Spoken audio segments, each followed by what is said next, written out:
તંત્રની બેદારી નીતિ સામે લોકોમાં રોષ જોવા મળ્યો। તારીખ પે તારીખ જેવો ઘાટ ઘડાયો। ભાભરમાં કાચા દબાણના દુકાનોના શેડ ઓટલા હટાવાયા અને પાક્કા દબાણોને દૂર કરવા બાંહેધરી પત્રક લઈ ન હટાવાતા તંત્ર સામે ભેદભાવની નીતિના આક્ષેપો। 18 મીટરમાં આવતા દબાણ ઉપર બુલડોઝર ફરી વળ્યું। 24 મીટરમાં આવતા પાકા દબાણદારોને 4 દિવસની મુદત આપતા લોકોમાં રોષ। બાબર શહેરમાં સ્ટેટ હાઈવે પરના કાચા પાકા દબાણો દૂર કરવા માટે કેટલાક મહિનાઓથી ચર્ચાઓ ચાલી રહી હતી, પરંતુ વારંવાર દબાણો દૂર કરવા માટે તંત્ર દ્વારા નોટિસો ફટકારી, જેના કારણે 18 મીટરમાં આવતા મોટાભાગના દબાણો સ્વેચ્છાએ દૂર થઈ ગયા હતા।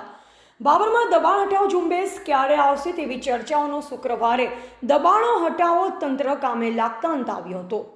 શુક્રવારે બાબર શહેરમાં સ્ટેટ હાઈવે પરના ગાય સર્કલથી લઈ ન્યૂ એપીએમસી માર્કેટના ગેટ સુધીના બંને બાજુના કાચા પાકા દબાણો દૂર કરવા માટે વહીવટીતંત્ર દ્વારા પોલીસ બંદોબસ્ત સાથે કામગીરી શરૂ કરી હતી। રોડની મધ્યથી 18 મીટર અને 24 મીટર દબાણો માપવામાં આવેલા હતા। 18 મીટર દબાણો મોટાભાગે સ્વેચ્છાએ દૂર થઈ ગયા હતા।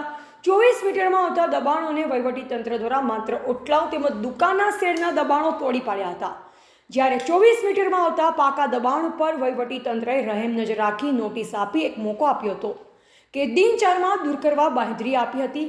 પત્ર લેવામાં આવ્યો હતો અને દબાણકારો પાસેથી બાંહેધરી લીધી હતી, જે કારણે 18 મીટરમાં આવતા દબાણો દૂર કરી રોજગારી મેળવતા નાના ધંધાદારીઓના તંત્રની ભેદભાવ નીતિ સામે આક્રોશ ફેલાયો છે। તેમજ 24 મીટરમાં આવતા માલિકીની દુકાનદારોના ઓટલા તેમજ શેડ તોડવામાં આવતા દુકાનદારને નુકસાની વેઠવાનો વારો આવ્યો। તેમજ તંત્ર દ્વારા વર્ષમાં 2 વાર ગાય સર્કલથી ન્યૂ એપીએમસી સુધી દબાણ હટાવવાની કામગીરી કરવામાં આવતા અન્ય વિસ્તારોમાં દબાણ હટાવવાની કામગીરી ન કરતા લોકોમાં રોષ જોવા મળ્યો।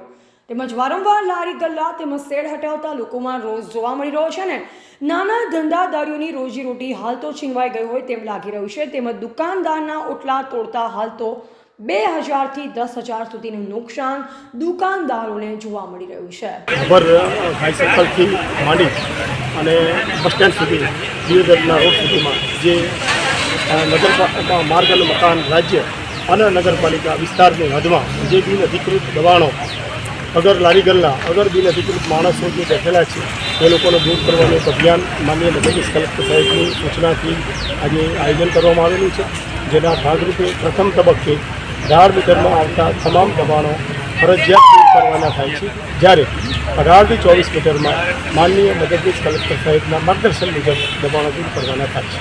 સાહેબ, જે આ લારી ગલ્લા હટાવવાના છે તો એમના માટે બીજી કોઈ વ્યવસ્થા કરવામાં આવેલી છે? હા, આ ટેમ્પરરી જે માણસો છે, લારી ગલ્લાવાળા હોય, ફેરિયાઓ હોય, સંભળાદીના માણસો હોય, એના માટે નગરપાલિકાના કાર્ય વિસ્તારમાં જે મકાનો બિલ્ડિંગો બનાવેલા છે ત્યાં જે ઓટલા બજાર છે ત્યાં શિફ્ટિંગ કરવાનું આયોજન છે।